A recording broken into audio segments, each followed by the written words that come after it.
Bonjour les enfants, c'est papa. Mon mur est un asile psychiatrique à ciel ouvert et ma salle d'attente est toujours bondée. Bienvenue à la clinique les enfants. Oh, Eboutou, Eboutou, David Eboutou, tu fais quoi là? Tu fais quoi là? Qui t'a dit quoi que j'étais convoqué? J'étais pas moi convoqué, cher ami. Non, je t'ai pas convoqué. Ça veut dire quoi ça? Non, je suis désolé. La personne qui t'a dit que je t'ai convoqué t'a raconté des mensonges. Retourne, va vivre ta vie, mon frère. Non, je t'ai pas convoqué, on soigne pas tout le monde et on soigne pas tout. Non, c'est ça, c'est une clinique, c'est pas une maison de praticiens. Ici, on soigne pas tout. Tu vois, on soigne pas la mort, les choses comme ça, là. Hein? Non, va. Les enfants, je vais vous raconter une histoire aujourd'hui. Il y a quelques années, beaucoup d'années, dans une époque très lointaine, vivaient sur notre planète des êtres humains au génome particulier. Quand je parle de génome, je parle de génétique et de gènes. Au génome particulier, on les appelait les Highlanders. On les appelait les Highlanders, on les appelait aussi les immortels. Le génome particulier qu'ils avaient leur permettait les enfants de guérir à toutes les maladies, de guérir à toutes les blessures, de survivre à toutes les catastrophes. Et les Highlanders pouvaient vivre des centaines d'années. Et les Highlanders ont tiré de cette capacité d'immortalité. Les Highlanders, ils ont commencé à torturer les êtres humains. Ils ont commencé à esclavagiser les êtres humains. Ils ont commencé à contrôler les êtres humains parce qu'ils étaient des immortels. Jusqu'au jour où les êtres humains se sont rébellés. Et ils ont décidé de se débarrasser des Highlanders. Ils étaient plus nombreux que les Highlanders. Il fallait juste qu'ils trouvent une technique.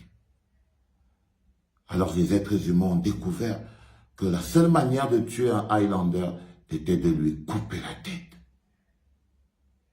À travers le monde, partout sur la planète, ils ont organisé la traque aux Highlanders pour pouvoir être libres de ces immortels qui les empêchaient d'entrevoir un avenir meilleur, de sortir de l'esclavage et de ces immortels.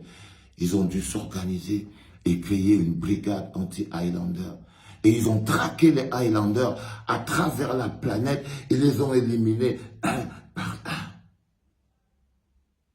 Sur des vingtaines d'années, des trentaines et des quarantaines d'années, la brigade anti-immortelle Highlander a traqué ces dictateurs d'une autre époque et leur ont coupé la tête un par un. Ça, c'est ce qu'ils croyaient. Mais il y a une légende qui a toujours perduré, qui disait que parmi les Highlanders, il y en avait qui avaient survécu.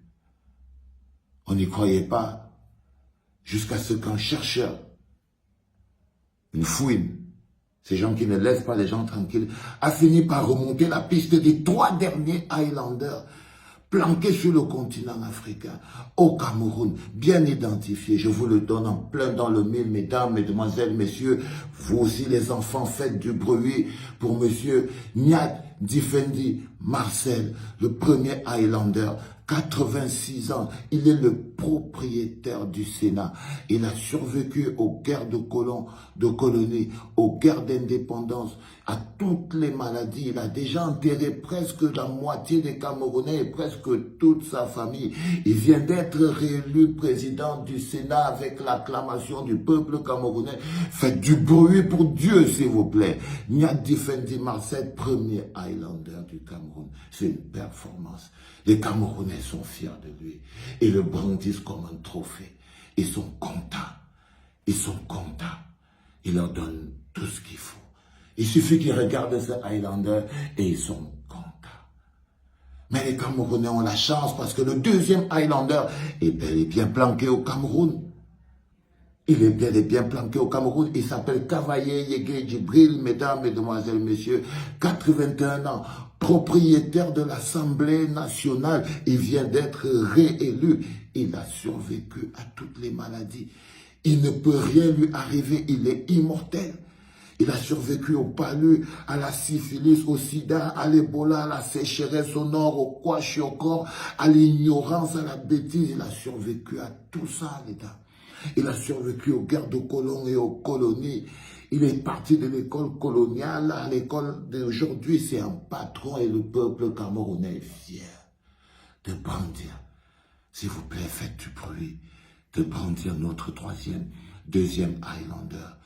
Et le troisième Highlander, il est propriétaire du Cameroun tout entier. Il a 88 ans. À lui tout seul, il cumule le nombre de vies de toute l'administration camerounaise. C'est le patron. Aucune maladie, aucun trouble ne l'arrête. Il est invincible. On l'a surnommé le Nongi, les Camerounais. Pris devant sa photo. Les Camerounais, quand ils ont soif, ils vont devant sa photo et prient pour avoir quelques gouttes d'eau. Et de l'eau leur coule de la bouche. Les Camerounais, quand ils n'ont pas de route, ils se mettent au bord de la route et ils se mettent à supplier le troisième Highlander, Paul Biya, 88 ans. Il est président propriétaire du Cameroun et de toute leur vie.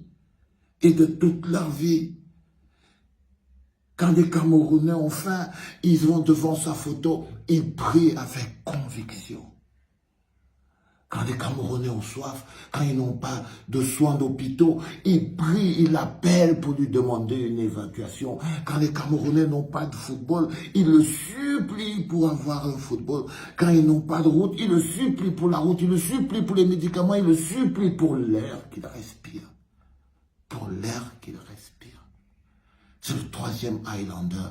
Les trois cumulent 167 ans. 167 ans. C'est un record. Mesdames, Mesdemoiselles, Messieurs, les enfants, je voulais vous présenter en 7 minutes. C'est moche. Les trois Highlanders. C'était